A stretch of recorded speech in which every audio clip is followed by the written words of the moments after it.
Hello सर्वांना, कसे आहात सर्वजण? मजेतच असतात. जेवले? माझं पण जेवण झालं आत्ताच. काय होतं, एक सून असते आणि एक मुलगा असतो. त्यांच्याकडे त्यांचा सासरा राहत असतो आणि रिटायर असतो.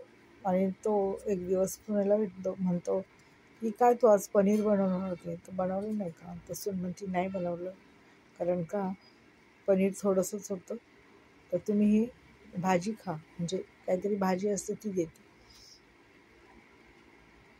तिला असं वाटतं की तिचा नवरा उशिराने आल्याच्या नंतर तोपर्यंत सासऱ्याचं जेवण होऊन जाईल आणि तो झोपेल, परंतु असं होत नाही. नवरा लवकर येतो कामावून आणि तो पण म्हणतो की चल, मला पण खूप भूक लागलेली आहे आणि जेवण झालं की लगेच मला एका मित्राकडे जायचं आहे, त्याच्याकडे माझं काहीतरी काम आहे, त्याला भेटायला जायचं.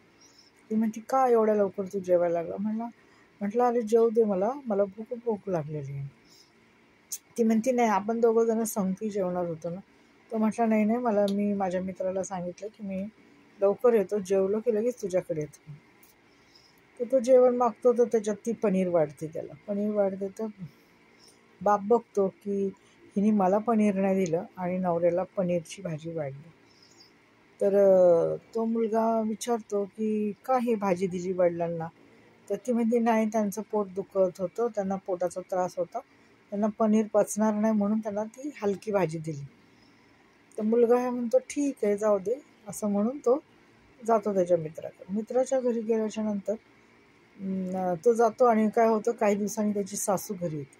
सासू घरी आल्याच्या नंतर मुलगी काय करते, आईला असं मस्त पनीरची भाजी बनवती आणि तिला देते. म्हणते आई, तू माझ्या घरी इतक्या दिवसांनी आली, तू ही पनीरची भाजी खा. आणि सगळे टेबलवर जेवायला बसलेले असतात.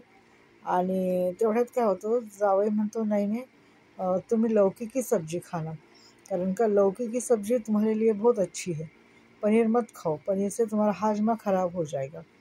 म्हणजे असं आहे बघा. आणि नवऱ्याला सर्व माहीत असतं की ही सून माझ्या वडिलांशी फार वाईट वागते, परंतु तू काही बोलत नाही.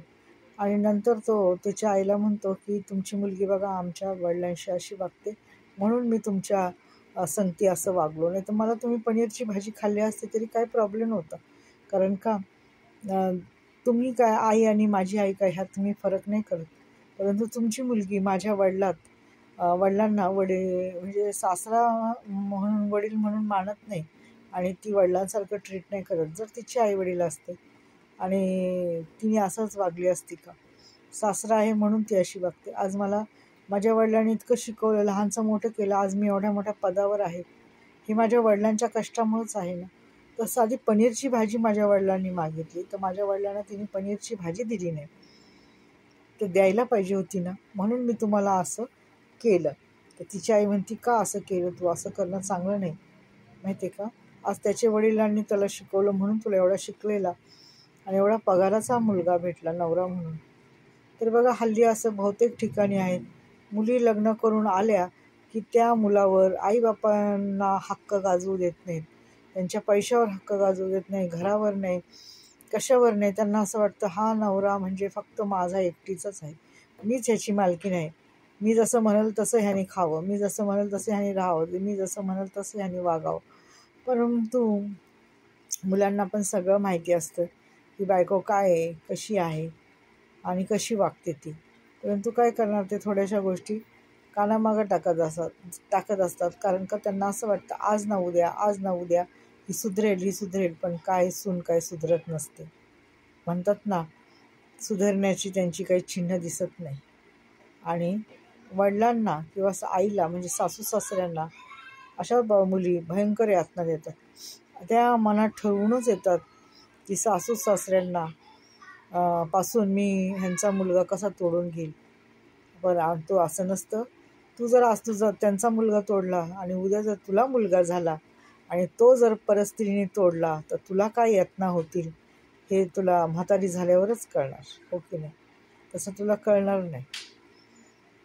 धन्यवाद. असंच चाललेलं आहे बघा आज. खाल्लीच्या मुली सासू सासऱ्यांना त्यांचा मुलगा घेतात हिसकावून आणि सासू सासरे नको म्हणतात.